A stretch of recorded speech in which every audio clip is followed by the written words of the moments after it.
Communicate the significance of science to a wide audience. You're a staunch defender and proponent of the importance of science to human advancement and as its own source of glory and awe. As director of the Hayes Planetarium, author of best-selling crossover books, host of Cosmos and Star Talk, frequent television commentator, social media presence, and namesake of an asteroid, you have illuminated science for millions of people, and millions of people. You came into your own as a true public intellectual in an age when they were thought to be extinct. President correct, I now present Neil deGrasse Tyson.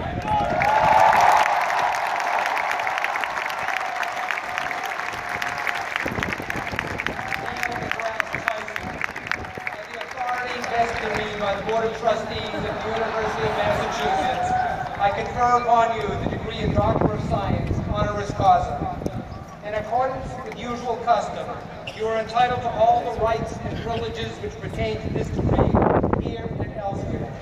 In token whereof, we award you this diploma and invest you with the order of Doctor of Science as a visible symbol of our higher God for all the people of life. Congratulations.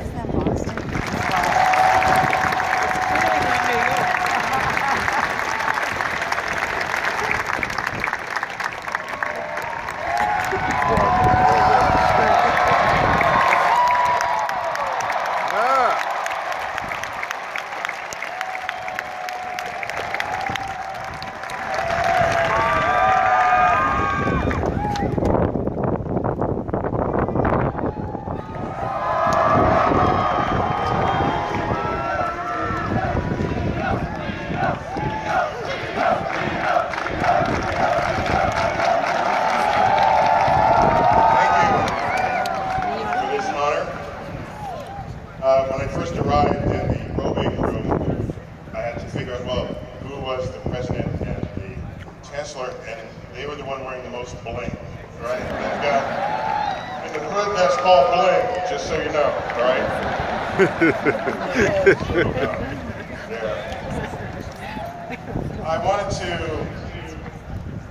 I was invited to give the commencement speech. They said I would have 8 minutes, and I said, the universe needs a little more than 8 minutes. Need at least 9 minutes, if I can, please. Maybe 10. I don't know. I thought I would spend this time, brief as it is, together, to share with you things that you should know going forward in life. Things you should know. Maybe you already know it. Maybe, but I don't think everybody knows all of this. Things you should know. Okay. A couple of things. Your grades, whatever is your GPA, rapidly becomes irrelevant in your life.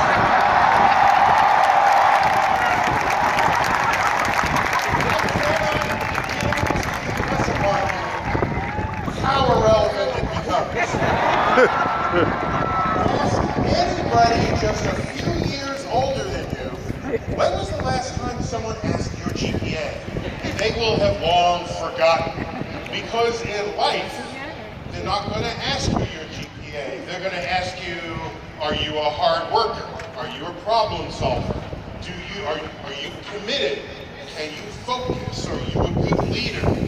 All of these other questions matter in the rest of your life. I remember taking the SATs long ago. I remember when I got the scores back and my verbal score was okay, but it wasn't one of those scores where a teacher would say, hey, he'll go far. Hey, watch that student. Hey! No, that is not what happened. So a few years go by, I get my master's, my PhD, I write a column for a magazine. 5 books later, I can't admit I did it. Mail used to come in paper envelopes, okay? I got a letter from the education Educational Testing Service. In New Jersey, they are the purveyors of the SATs. Just to show you what kind of grip these institutions have on us, I get the letters back. Is there an error in my SAT scores? What, this is... I'm a full-grown adult reacting this way to this letter. I opened it up and they said, "Dear Dr. Tyson, we were reading one of your essays on the universe and we were impressed with it so much we want to use it for the next round of SATs for the reading comprehension part for the students." So I said, "What the fuck just happened here?"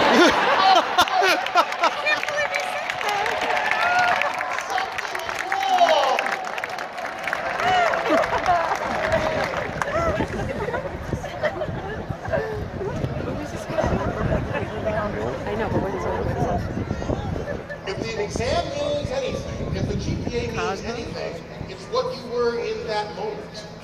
And it so does not define you for the rest of your life.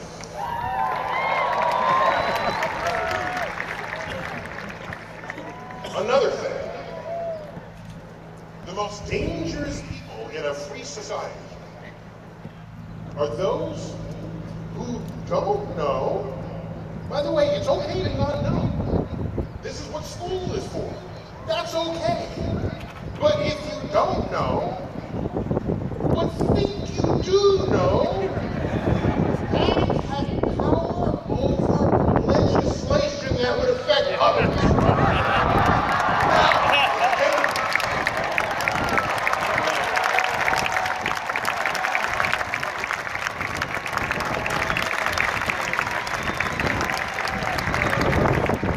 Signs of the end of an informed democracy.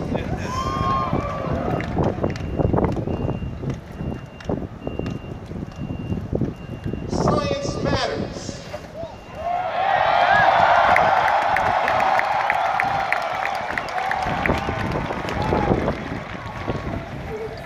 Other subjects matter too. I'm just saying, science matters in the following way. Think about this. Cavemen and women, they had clean air, fresh water. Their food was free range. Yet their life expectancy was 35. Something else matters that improves your life expectancy than just the search for clean air and clean water. There's more going on in our lives, brought to you by innovations in science and technology that improves your health, your wealth, your well-being. Just consider that before you start saying, "I don't like science, I don't want science." Well, move the hell back into the cave and we'll go to your funeral before you turn 36.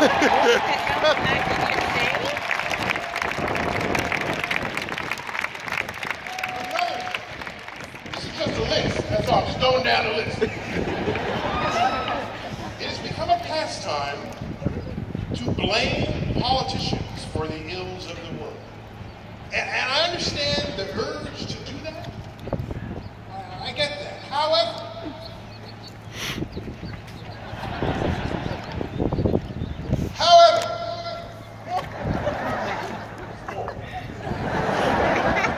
I understand the urge, but at the end of the day, the politician is a representative of an electorate. So when I go to Washington, but I don't beat the politicians over the head. They are duly elected officials. If you have an issue with politicians, it's because you have an issue with your fellow citizens who put them there. So if there is a politician who is sure the universe is 6,000 years old, it's because there are people walking among us who think that. As an educator, it is my duty to teach people about the methods and tools of science, how and why it works. Because the engines of tomorrow's economy depend on it. Innovations in science and technology will drive the 21st century economies. The extent to which you cherry-pick science for your own philosophy, just because you didn't like the result, where does that stop? What's going to happen? You're going to say, oh, I'm going to repeal the law of gravity because I gained 10 pounds last month? Where does that stop? The laws of physics affect us all. Objective truths are true whether or not you believe in them. So if you are not scientifically literate in the 21st century, you will have disenfranchised yourself from important decisions that affect us all. Unless you're okay with it, you should be thinking about how to learn. It doesn't mean you have to be a scientist, no. Not have to be one, but just understand what it is and why. Now, science literacy is not how much you know. It is how's your brain wired for thought. That's what it is. If someone comes up to you and says, I have these crystals, and if you rub them together and you dance under them, it'll cure your ailments. Okay, so now, it's easy to be smug and say, this person is a freaking idiot. Let me just leave that alone. Okay? Fine. One might also say, wow, that's great. Let me get them. How much are they? I'll buy all of them. Do you realize each of those states of mind are equally as lazy? It actually takes effort to inquire about the truth of something. Effort. So you ask, where are these crystals from? What are they made of? What are their chemical composition? What are the properties you are invoking that claims to create the health? What are the experiments? Can you cite them? That is science literacy. Neither the blunt acceptance nor the blunt rejection of a claim that someone is making statements in the name of science. That's a point. Another point, I think, this is a personal bit, I think on some level role models are overrated.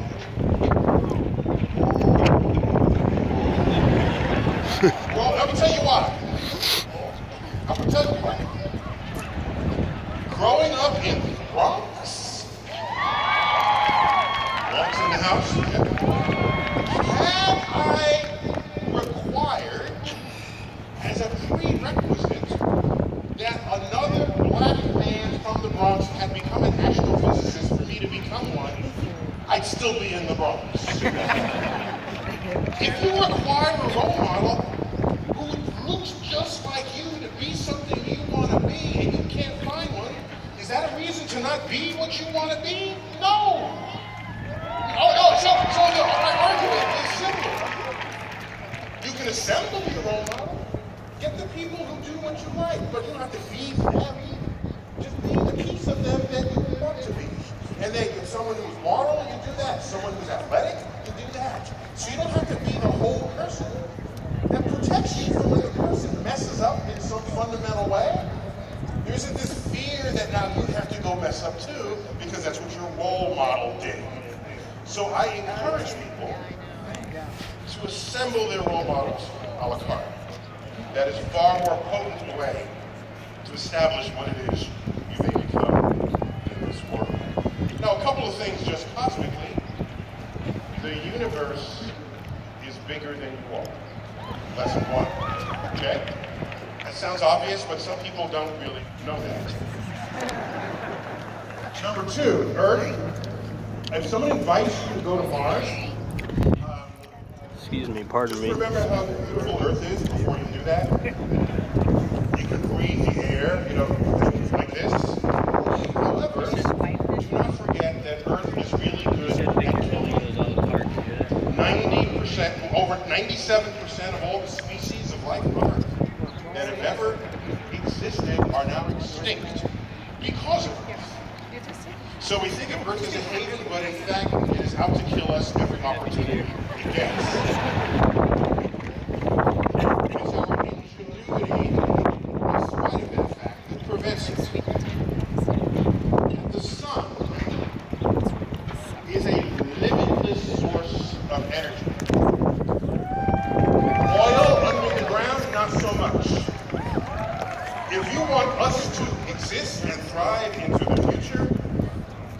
one of these people say, I don't need space. I solve all my problems here on Earth. Meanwhile, there's unlimited energy and unlimited resources. That's what you're saying to yourself?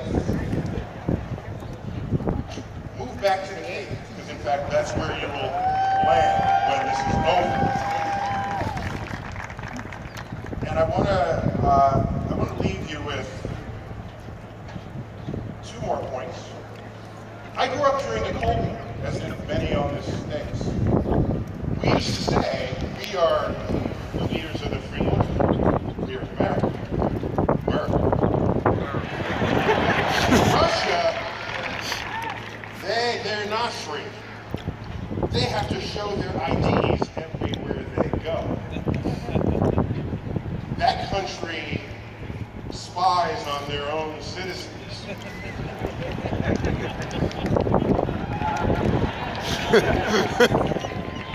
I remember saying that about the Soviet Union. And now, so, I don't know, you know, I look at the cameras everywhere in the streets, and I don't know what that means. The KGB, the surveillance that America has today on its own citizens, they would totally need that back in the Cold War. So I don't know what has happened to the world, but you're up next in the batter's box.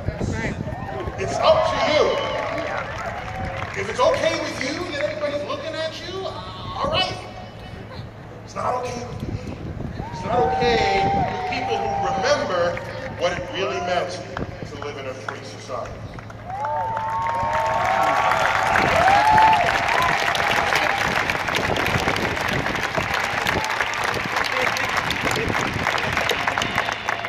My final point.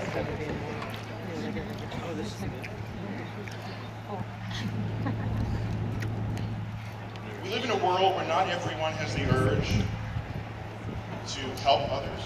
Okay? You want to do it all yourself for yourself and sort of require that other people help themselves. And I'm reminded of a saying that went around for a while. They say, we need people to lift themselves up by their bootstraps. And then I think about that, and that works, you know, sometimes, but you're reminded that I'm going to tweet this.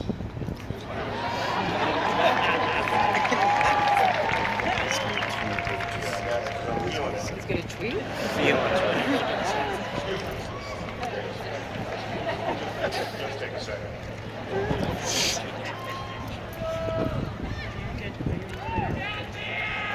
It is okay I get no reception.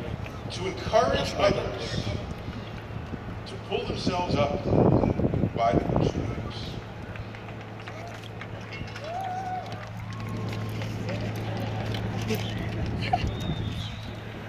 But if you do